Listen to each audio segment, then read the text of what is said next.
Let's get the comments up over here on Facebook so we can see all your beautiful comments and questions. And with that said, well, over so you guys can see me. And we're going to go ahead and get started here on InDesign live on Tuesday. So for those of you I didn't talk to yesterday on live stream, Happy New Year, welcome back, or I should say I'm back. You guys have already been back, but I'm back here live streaming this week, of course, here on InDesign, which is something I typically do on Tuesdays. So for those of you who don't know me, my name is Terry White. I'm the worldwide design and photography evangelist for Adobe. It's my pleasure to be streaming to you live today, and we're going to take a look back over the year 2018 of my favorite new features that got introduced. Now, I did this yesterday, and I kind of did an abbreviated version for each of the applications. I did started with Photoshop, did a little Illustrator, did a little InDesign, and we ran out of time because I had a hard stop at the top of the hour. So you're gonna, for those of you who were here yesterday, you are gonna see some things that you saw already because we're doing InDesign again. But I get to dive in a little deeper on InDesign, and I don't have to go as fast. And we're gonna probably take a few questions that we didn't get a chance to take yesterday. So hello, Colleen, Raul, Javin, Victoria, Einan, if I'm saying that correctly, Michelle, welcome everyone. We got some folks over on Twitter. Eric, I see you there as well. And Rivgal95, welcome, welcome, welcome. All right, so without further ado, let's go ahead and dive in so you guys can take a look at what we're going to do. I'm going to switch over to my computer so you can see what we're at. And the first new feature that I'm going to talk about is kind of one of those subtle things that once you start using it, once you get hooked on it, it's going to be kind of hard not to use it for every single thing you do. Now, it's something that got introduced in Photoshop first. Then I think Illustrator got it, or Illustrator and InDesign got it around the same time. I can't remember which one was second, which one was third. But now they all have this, and what it is the new Properties panel. So the Properties panel is designed to put the focus context aware on whatever it is you have selected and let you make choices based on that selection. So if I select text, I get text options. If I select an object, I get object options. If I don't select anything, I get options for the whole document. And it's reducing my need to have to always go up and look at the control panel, which doesn't have everything. So the Properties panel tends to have more than what we used to have on the control panel. And if you don't have the Properties panel, which I don't think it pops up by default unless you're on the Essentials workspace, just go up to your window menu, come down to Properties, and you'll be able to pull up the Properties panel and keep it up from that point on. As a matter of fact, I've integrated it over here where I like to keep it handy. I like to keep it long so I can see everything or see more options as we go through. So first new feature that I really like, and again, it's now in Photoshop, Illustrator, and InDesign, is the new Properties panel, but I really like it in InDesign because it lets me keep my focus on the document in one panel without having to go to a whole bunch of other panels all the time for everything. Second new thing, and this is one that I didn't talk about yesterday, but I did do a stream on it back in 2018 when it got introduced, and that is the ability to import PDF comments.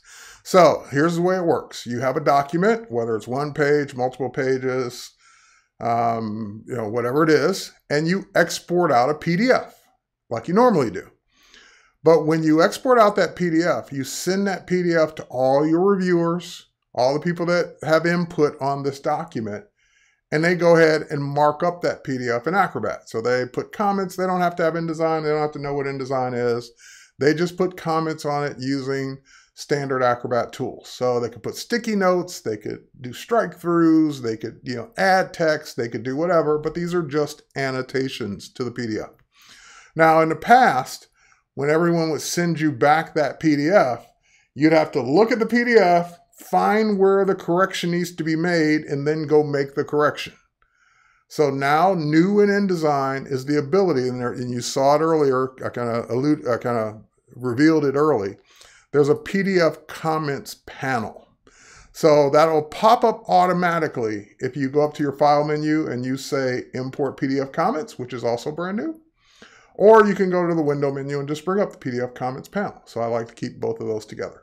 Now, once you bring that up, and let's say people start emailing you back or Dropboxing back all their PDFs with the comments, you would then click Import PDF Comments. You can select one PDF. You can select all the PDFs that you got back, and it will import all the comments from each PDF, even though some people might be saying the same thing. For example, if you had a typo, people might 6 people might refer to that typo, but that's okay. You would get all the comments back in at the same time. So I'm going to import this one, and all 9 comments come in, and it tells me what pages they're on. It tells me, of course, who made the comment, if they were signed in with their copy of Acrobat. It tells me what the comment is, and more importantly, if I click on one of the comments, it will take me right to it. So there it is. It says, delete this word, colors of the bustling city. So if I say that I want to accept that change, meaning I agree, I'm still in control, it's up to me. If I accept that change, it will actually make the change. That's the best part, is that I don't have to go in and make the change manually. It will make it for me. So if I click on this one, for example, where they were wanting to replace the word still with we're, if I accept that change, it actually makes the change. So I don't want the extra space, but there it is. It makes the change for me. So importing PDF comments for those who work in that back and forth with your reviewers is huge. It's like probably one of the biggest new things that got introduced for 2018. Now, if you work alone, if you are you're designing your own documents and you don't send stuff to review, then it's no big deal.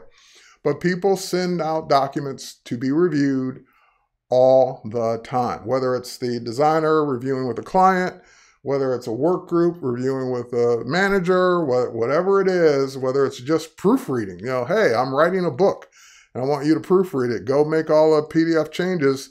Then when I get your changes back, I can just incorporate them right in my InDesign document.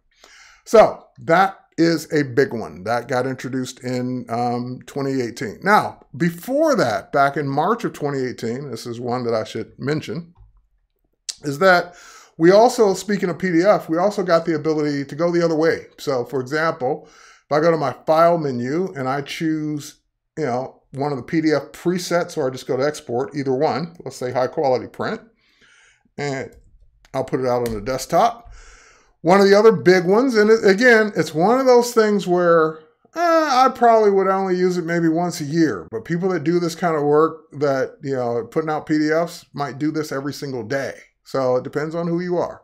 But this is kind of a big one, and it's a little thing that you would think should have been there all along, but it is there now, and that is create separate PDF files for each page. So if you got a 100-page document, the only way prior to this feature being installed is you would have to go to page 1, export page 1 to 1, 2 to 2, 3 to 3.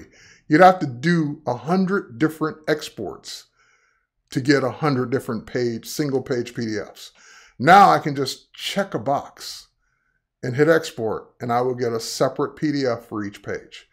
I don't have that workflow, but there are many that do, and they just, they fell out of their chairs when this feature got introduced, because it ended that one by one, document by document, page by page, exporting one by one. They no longer have to do that. So that was introduced in March of 2018 in the March update. Now let's switch documents here. We're going to do a few things in this one. Let's start with one of my favorites of all time. So I'm going to show it to you in the preferences first, and I believe it will. Now I always forget which preference it's under, but I'm going to start with the file handling. No, it's not going to be there. Maybe in general. I never remember where it is. There it is. Here it is. It's under general. Content aware fit. And the reason I'm showing it to you first in the preferences is because you're probably going to want to just turn this on and forget about it. Turn on content aware fit, and then every new frame you make from that point on will have this option already turned on. If you don't turn it on, then it's back to InDesign, prior to last year. It will just import images and you can fit them any way you want. You still can fit them any way you want, but this will default them to content aware fit. Now, what does content aware fit mean? I have some frames that were built that don't have content aware fit on them. So what would typically happen if you go back to your, if you want to bring an image in, so let's say I want to bring in this hiker. This is all about hiking and trails and mountains.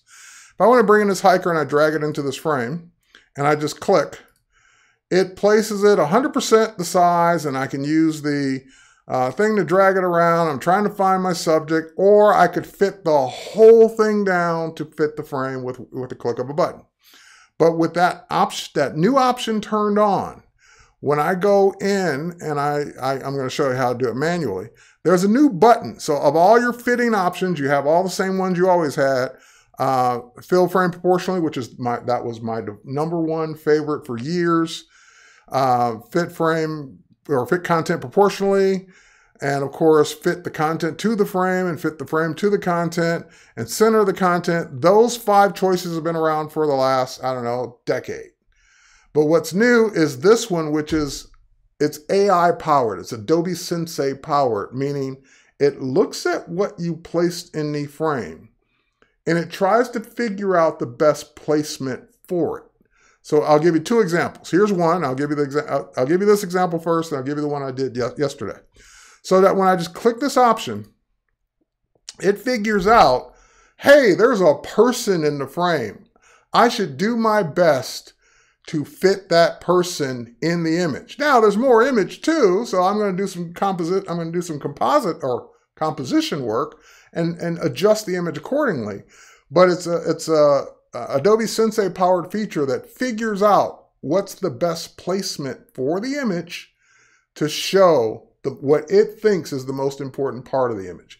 You can always override it. You can always change it. You can always make it whatever you want, like you always did.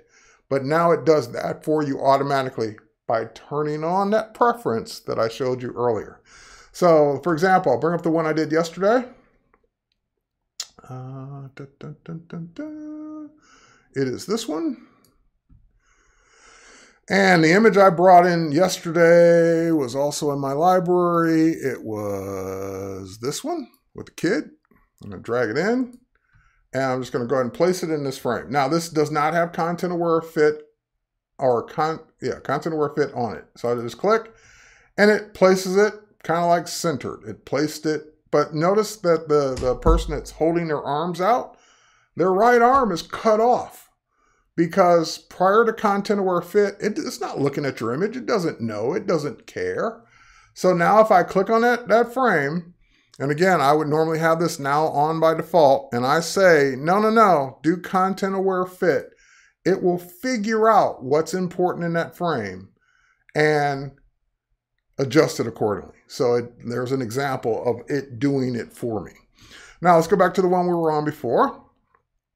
Next thing, I tried to show this at the very end, but my sync took longer than I had time for. So I didn't actually get a chance to see the font. For those of you who were here yesterday, for those of you watching me on the Creative Cloud channel and on YouTube and Twitter, I selected some text and I wanted to show the new visual font browsing. So the visual font browsing is whether you go to it from the control panel or whether you do it from the new properties panel. It allows you to go in, of course, see your fonts, but more importantly, notice I have the word incredible selected. It's showing me the word incredible in all my fonts, what it would look like. The one I synced, which finally came in yesterday, Adorn engraved. That was the one, that was the example I used yesterday that I didn't already have, and it did sync it, but it was 30 seconds after I stopped the stream. So people that didn't see it sync, it did finally come in. All right, so what does this visual font browsing mean besides seeing the font in the, or seeing the selected text, I should say, in the font that you have? Well, number one, you're seeing it in the menu, so you can kind of get an idea of what it would look like. And if I kind of like the way Challops looks, I can hover it and even see it on the document. So visually, I'm able to envision what these fonts might look like for whatever it is I have selected. That's the first thing.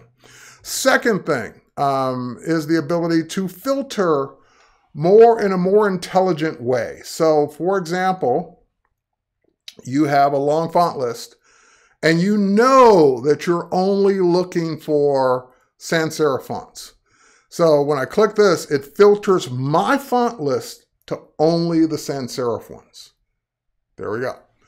Now, we kind of had that before. That wasn't a big deal. But what is a big deal is the properties that go with it. So not only do I want a sans serif font, but I want one that's kind of thick, bold, heavy, whatever you want to call it.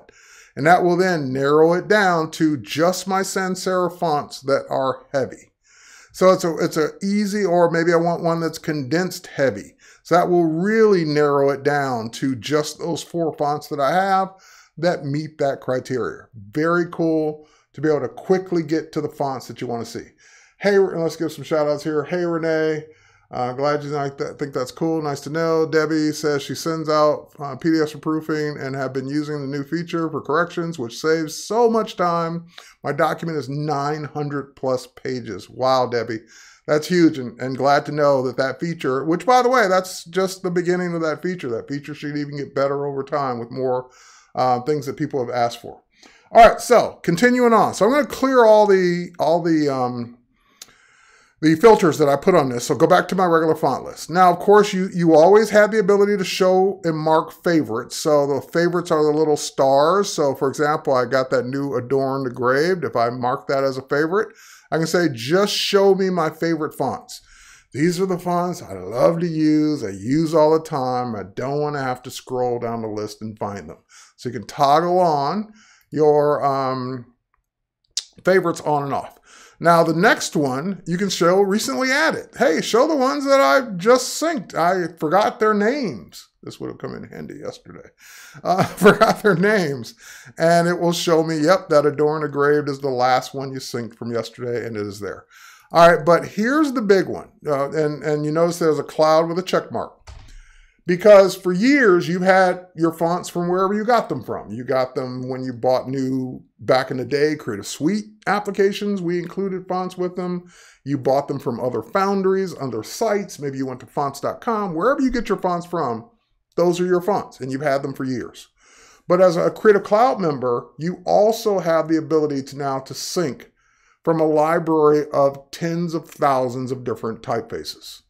And that's part of your membership. You can use them. You can sync as many as you want now. There's no more limit. There used to be a limit that you could only sync, even though we never enforced it. But you could only sync 100 at a time. There was this theoretical limit, never enforced. Now that limit's gone.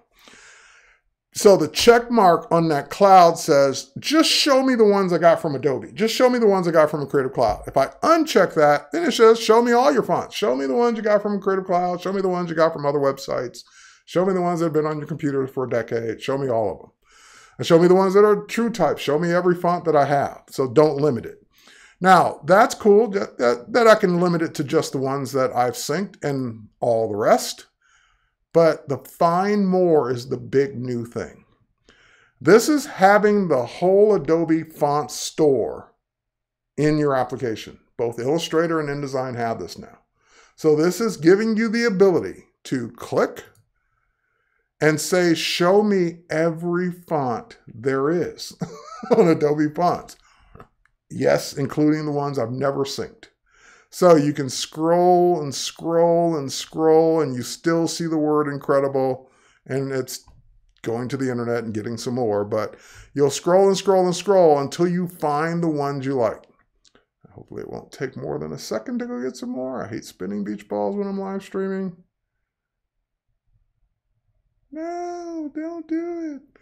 But anyway, once you find one that you like, then all you have to do is click the cloud icon to sync it. That's what I did yesterday at the very end, and a few seconds later after the stream was over, that font did come down and sync as we saw today. I'm not sure why it's spinning now, but hopefully it will not crash us. And like I said, it is getting that from the internet because that's where they're all stored. All right, then once you sync them, then they're available instantly to all your open applications that support instant syncing. So all your Adobe applications and even your non-Adobe applications. All right, I'm not going to wait for this any longer. I may have to bail. You know, let's see. Oh, don't make me force quit. You're going to make me force quit? Okay, I'm going to force quit. Just because I don't want to wait any longer. All right, we're going to force quit InDesign. Yes, I'm sure. All right, let's go back. And maybe I'll get a chance to show you another feature because of that. So let's go back and open it back up. That is my first InDesign crash, especially live in years. But anyway, it took me right back to where I was, took me right back to all my changes, took me right back to Incredible. And that's another feature, is that InDesign's got great crash recovery. So there's the picture I placed earlier. I had not saved any of this, and it brought me right back to where I was. The only thing it didn't save was my layout with the new properties panel. So let's bring that back up. There we go. All right, so as I was saying before, I'm going to tempt fate and do it one more time. So I can say, show me, find more, which means show me all the fonts that are on the store, and now it's letting me scroll further. And not just the ones I've synced, show me everything. So now it's showing me fonts that I've never had, that I've never, some in cases I've never seen before. There's the Adorn one that I liked earlier, got it yesterday. Let's try something else. Let's try this Adventure. I kind of like the way that looks. I definitely wouldn't use it in all caps, but I definitely like the way it looks. So if you find a font you like, just go ahead and activate it. You'll see the little sync arrows, meaning it's activating that font on your system. You can go ahead and mark it as a favorite right now if you want to as well. And this is what ran out of time. It didn't sync in time before I was finished. But it looks like the Adventure has synced now. So let's see if it's in my favorites, and there it is. And I can go ahead and choose that. And again, I would not make that all caps. I would probably make that, let's just go ahead and retype it. Or is it in all caps? Hang on. Ah, it's in all caps from a style standpoint. So let's take that off. Why is it in all caps? Adventure, regular, Incredible. I don't have all caps turned on. Let's try it up here.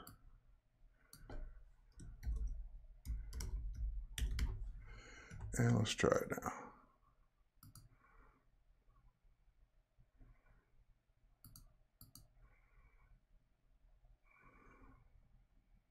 I don't have my Adventure font. This is what happened yesterday. It didn't show up till a little bit later, but anyway, that font should be there, and then you should be able to choose it. All right, so I'm not sure why fonts are taking a little longer to sync than usual, but that is one of the cool new features, and it'll be on tomorrow's stream. I'll have the Adventure font to be able to show you. Let's see if it comes up.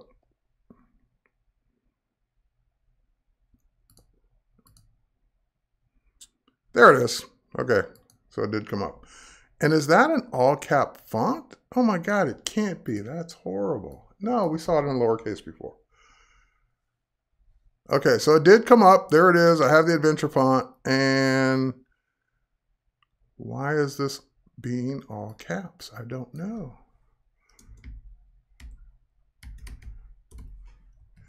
All right, let's turn off some of these attributes. That's Source Sans Pro.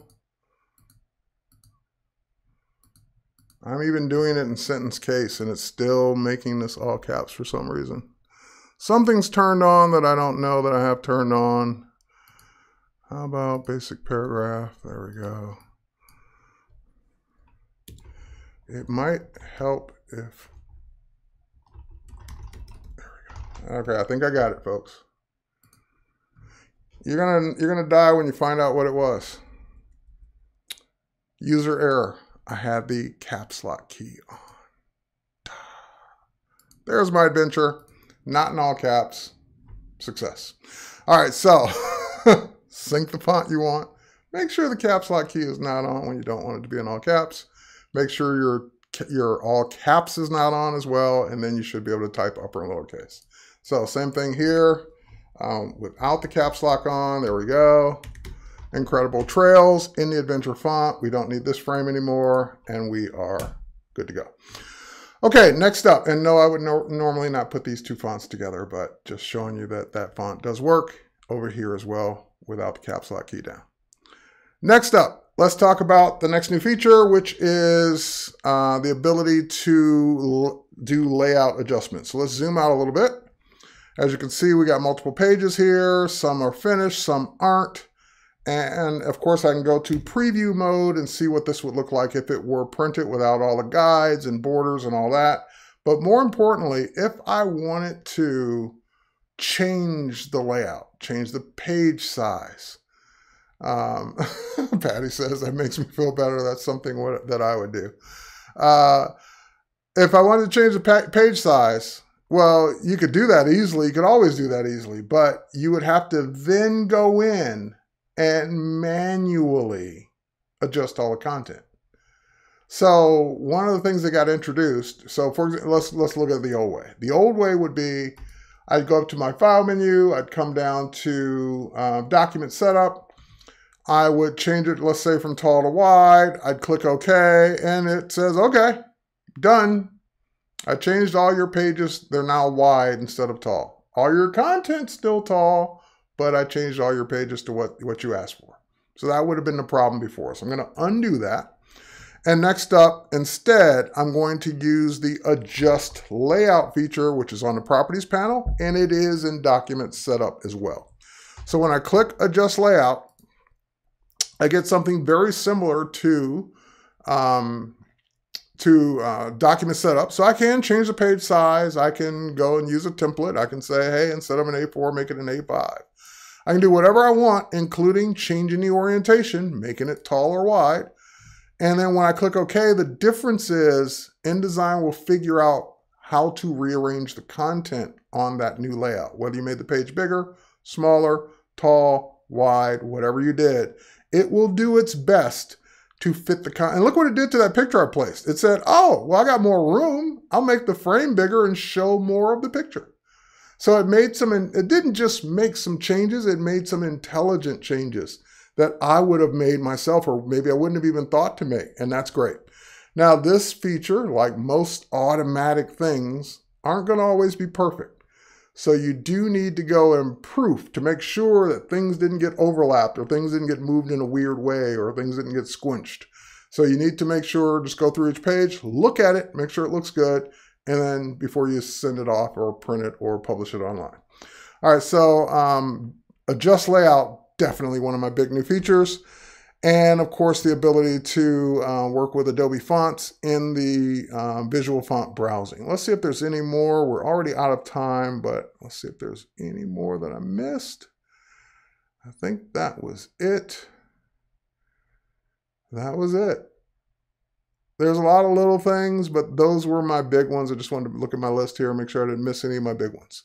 So those are a few of my favorite new things here in Adobe InDesign CC that got introduced in 2018. We're now in 2019, so we're waiting for the next update, which should deliver more goodness and more cool things. So with that said, I want to thank everyone for watching. Sorry about my caps lock key being down. That was weird. That was embarrassing. That was me. But anyway, have fun with the visual font browsing. Know that it works. I demonstrated that it works. And with that said, check out the rest of the new features at adobe.com/creativecloud. As a matter of fact, I'll show you what that looks like. Bring this page over. If you go to adobe.com/creativecloud and go to any particular app, you can click on what's new, and it will give you a blow-by-blow of what's been added since 2013 when we first started Creative Cloud. So you get to see with each update things you might have missed, things that I might not have talked about because they weren't my favorite. But go ahead and check those out as well. And you can do that for each application. So with that said, I'm not seeing any burning questions. I see some cool, nice to know, some LOLs. Michael says, thank you, it was great. You check Twitter, you're welcome, you're welcome, you're welcome. I think I got everything. All right, everybody, take care. We'll catch you on the next one. Tomorrow I'll be doing the same thing for Illustrator on the Illustrator channel. We'll make sure the visual font browsing works without the caps lock key down. Bye, everybody.